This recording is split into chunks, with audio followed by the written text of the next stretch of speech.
আসসালামু আলাইকুম। আজ শনিবার ৫ই পৌষ ২৮শে জামাদিউসানি ২০শে ডিসেম্বর।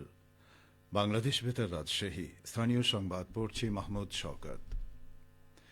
ইনকিলাব মঞ্চের মুখপাত্র শরীফ ওসমান হাদির মৃত্যুতে আজ একদিনের রাষ্ট্রীয় শোক পালন করা হচ্ছে। এ উপলক্ষে দেশের সব সরকারি, আধা সরকারি, স্বায়ত্তশাসিত প্রতিষ্ঠান, শিক্ষা প্রতিষ্ঠান সহ সরকারি, বেসরকারি ভবন এবং বিদেশে বাংলাদেশ মিশনগুলোতে জাতীয় পতাকা অর্ধনমিত থাকবে। ওসমান হাদির মৃত্যুর খবরের পর অন্তর্বর্তী সরকারের প্রধান উপদেষ্টা ড মোহাম্মদ ইউনূস এই রাষ্ট্রীয় শোক পালনের ঘোষণা দেন। ওসমান হাদির মৃত্যুতে গভীর শোক ও সমবেদনা প্রকাশ করেছেন অন্তর্বর্তী সরকারের উপদেষ্টারা। গতকাল পৃথক শোক বার্তায় তাঁরা মরহুমের আত্মার মাগফিরাত কামনা ও তার পরিবারের প্রতি সমবেদনা জানান। সরকারের বিভিন্ন দপ্তর, রাজনৈতিক দল, সংগঠন ও বিশেষ ব্যক্তিদের পক্ষ থেকে শোক প্রকাশ করা হয়েছে। আজ বেলা ২টায় জাতীয় সংসদ ভবনের দক্ষিণ প্লাজায় শহীদ ওসমান হাদির নামাজে জানাজা অনুষ্ঠিত হবে।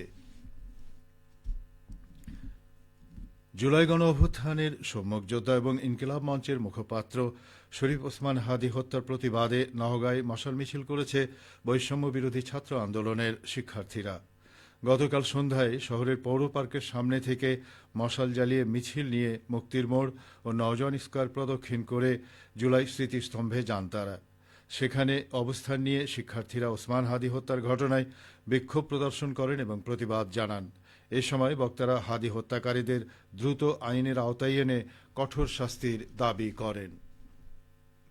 এদিকে ইনকিলাব মঞ্চের মুখপাত্র শরীফ ওসমান হাদিকে গুলি করে হত্যার প্রতিবাদে এবং এর সঙ্গে জড়িতদের বিচারের দাবিতে বগুড়ায় বায়তুল মোকাররম সেন্ট্রাল মসজিদের সামনে থেকে বিক্ষোভ মিছিল করে সাধারণ ছাত্র জনতা। গতকাল শরীফ ওসমান হাদির ওপর হামলাকারীদের উপর গ্রেপ্তার করে দ্রুত বিচার, লীগ সন্ত্রাসীদের গ্রেপ্তারের দাবিতে এ মিছিল করা হয়। মিছিলে উপস্থিত ছিলেন বৈষম্য বিরোধী ছাত্র আন্দোলনের সাবেক সমন্বয়ক জাকিরুল, আজিমুদ্দিন, নেহাল, শহীদ সৈকতের মা, মিজান হোসেন মোল্লা, মিজানুর রহমান, পলাশ, আরাফাত সহ আরও অনেকে। রাজশাহী বিশ্ববিদ্যালয়ে বাংলা বিভাগ অ্যালামনাইয়ের ২ দিনব্যাপী পঞ্চম সম্মেলন শুরু হয়েছে। গতকাল প্রথম দিন শহীদ সুখরঞ্জন সমাদ্দার ছাত্র শিক্ষক সাংস্কৃতিক কেন্দ্রে আয়োজিত উদ্বোধনী অনুষ্ঠানে প্রধান অতিথি ছিলেন উপাচার্য প্রফেসর মোহাম্মদ মাইনউদ্দিন। অনুষ্ঠানে বাংলা বিভাগ অ্যালামনাইয়ের সভাপতি জামিল রায়হান সভাপতিত্ব করেন। আজ অনুষ্ঠানের দ্বিতীয় দিন প্রধান অতিথি হিসেবে অ্যালামনাই কলাবিদ পুরস্কার এবং বর্তমান মেধাবী শিক্ষার্থীদের ক্রেস্ট ও বৃত্তি প্রদান করবেন উপাচার্য প্রফেসর সালেহ হাসান নাকিব। নওগাঁয় ভাষা সৈনিক ডাক্তার মঞ্জুর হোসেনের স্মৃতির উদ্দেশ্যে কৃষ্ণধন সরকারি উচ্চ বিদ্যালয়ের প্রয়াত ২২ জন শিক্ষককে মরণোত্তর সম্মাননা প্রদান করা হয়েছে। গতকাল সন্ধ্যায় স্থানীয় একটি হোটেলে অনুষ্ঠানে সভাপতিত্ব করেন প্রাক্তন শিক্ষার্থীদের সংগঠন আস্থার আলো এর সভাপতি সাবেক অধ্যক্ষ প্রফেসর মাহফুজুর রহমান। অনুষ্ঠানে সম্মাননা প্রাপ্ত শিক্ষকগণকে গভীরভাবে স্মরণ করে তাঁদের আত্মার মাগফিরাত কামনা করা হয় এবং তাদের উত্তরসূরিদের হাতে সম্মাননা স্মারক তুলে দেওয়া হয়।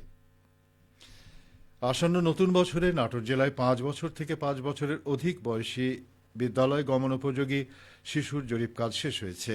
এই বয়সী ৩১,৯৪০ জন শিশু প্রাক প্রাথমিক শিক্ষা কার্যক্রমের জন্য বিদ্যালয়ে যাবে। এর মধ্যে ১৫,৮৬১ জন বালক এবং ১৬,০৭৯ জন বালিকা। এসব শিক্ষার্থীদের শ্রেণী শিক্ষা কার্যক্রম পরিচালনার জন্য ইতোমধ্যে ৫৮,৫০৪ কপি বই সংশ্লিষ্ট বিদ্যালয়ে পাঠানো হয়েছে। জেলা প্রাথমিক শিক্ষা অফিসার মোহাম্মদ আব্দুল হান্নান জানান, আসন্ন নতুন বছরে প্রাক প্রাথমিক শ্রেণীর বই ৭টি উপজেলা প্রাথমিক শিক্ষা অফিসের মাধ্যমে বিদ্যালয়সমূহে পাঠানো হয়েছে। বগুড়ায় ইনকিলাব মঞ্চের আহ্বায়ক শরীফ ওসমান হাদির হত্যাকারীদের বিচারের দাবিতে আয়োজিত বিক্ষোভ মিছিল শেষে বাড়ি ফেরার পথে সড়ক দুর্ঘটনায় মোহাম্মদ রাফিউল করিম নামের বাংলাদেশ ইসলামী ছাত্র শিবিরের এক নেতা নিহত হয়েছেন।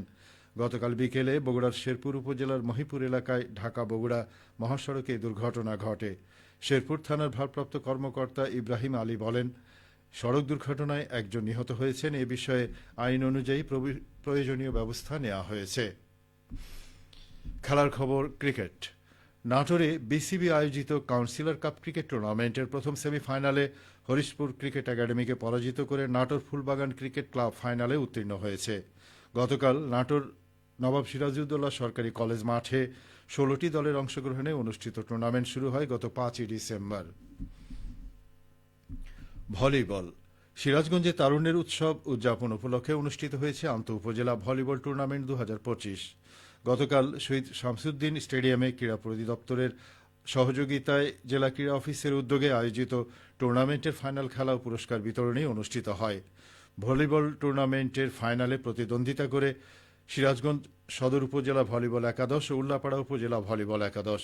তীব্র প্রতিদ্বন্দ্বিতাপূর্ণ খেলায় উল্লাপাড়া উপজেলা দল বিজয়ী হয়। খেলা শেষে পুরস্কার বিতরণ করেন জেলা ক্রীড়া অফিসার নূরে এলাহি। সবশেষে আবহাওয়া। আজ সকাল 6টায় রাজশাহীতে তাপমাত্রা ছিল 15 ডিগ্রি সেলসিয়াস। এ সময় বাতাসে আর্দ্রতার পরিমাণ ছিল 98%। রাজশাহী ও পার্শ্ববর্তী এলাকায় আজ সূর্যোদয় হয়েছে সকাল 6:44 এবং সূর্যাস্ত 5:21। সংবাদ শেষ হল। আমাদের পরবর্তী সংবাদ দুপুর 12:10।